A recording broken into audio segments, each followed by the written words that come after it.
A rookie NYPD police officer died in a hit-and-run accident, but the story has many twists. It all started when the cop, by the name of Vincent Harrison, got into a little bit of a fender bender with another driver. He rear-ended a female driver. Harrison got into a minor accident with her, which prompted him to exit his car and speak with her. Initial reports noted that he had drawn his gun as he approached the other driver's car. But the nature of the conversation was not immediately clear. At some point, as Harrison stood on or near the roadway, a third driver named William Espinal-Mejia allegedly struck him with his Infiniti and kept driving. Harrison died on the scene. Okay, this is where the story gets crazy, because you're thinking to yourself, okay, well, he rear-ended someone. Why was he drawing his gun on the woman that he hit? Now, keep in mind that the woman also had her 2-year-old in the car with her. And apparently he had approached her and said something to the effect of, "You don't know who I am. I can kill you right now," numerous times. Now, an ABC affiliate out of New York reported this, and there are multiple police reports on this case, and I'm guessing they got that information from the police reports. But as he said that, he apparently pulled out his gun and stepped back, and when he stepped back, that's when he was the victim of a hit and run. Now, the guy who hit him has been arrested. He's in custody, and his bail is set at $100,000, which is surprisingly low considering what he did. So let's just clarify for the audience. The guy who hit him has nothing to do with the original altercation.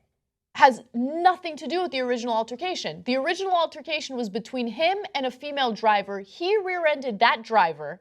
I don't know why it escalated to the point where he was threatening her life and pulling a gun on her. But as he did that, he was hit by a third person, and that person drove away and later got caught. Right. Okay. So there's no reason to believe that he got hit maliciously, but the guy did run. Yes. And that's so as big a hit and run as you could have, and you killed someone, and it was a cop. So, wow, what a strange case. So now, you got to feel bad for the guy, even though we wouldn't have felt bad for him if he hadn't died. Right. Right? So you can't, if you're a cop, you have an extra responsibility. You can't, if you rear end someone, don't pull a gun on them. Don't say, you don't know who I am. I could kill you at any moment. But all that is immaterial now because he died. Right? Yeah.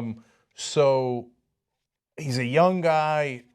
No matter what he was doing at the time that we would have criticized otherwise, you don't want this to happen, No. so what a tragedy. Look, there are numerous cases that we've reported on where a cop was caught doing the wrong thing.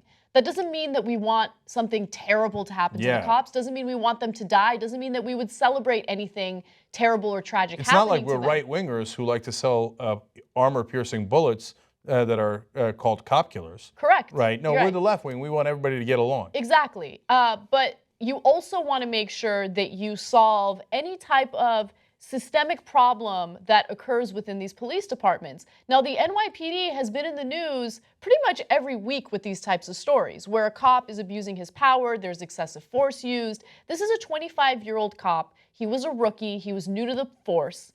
The fact that he felt emboldened enough to rear-end someone and then threaten her life while her 2-year-old child was in the car is crazy to me. So he sounded obviously a little out of control. That's part of the reason you imagine, based on the fact pattern here, that he accidentally stepped into oncoming traffic. Yeah. Right? And I've been talking about this. Nobody, it's like the NFL. Nobody ever talks about, hey, could cops be on stuff from time to time? Mm-hmm. You know, and then sometimes you'll see a random article about roid rage and stuff like that. But we all pretend, no, they're not on a power trip, they're not on roids, they're not on anything. And in this case, look, it's unfair because I don't know what was in his system. I'm sure they'll never test it because how he died had nothing to do with what he was doing, largely nothing to do with what he was doing at the time. The only reason I'm saying it is because he sounded so out of control, and then he steps into oncoming traffic, like he seems like he doesn't know what he's doing, right? Yeah. And so it's unfortunate in every way imaginable.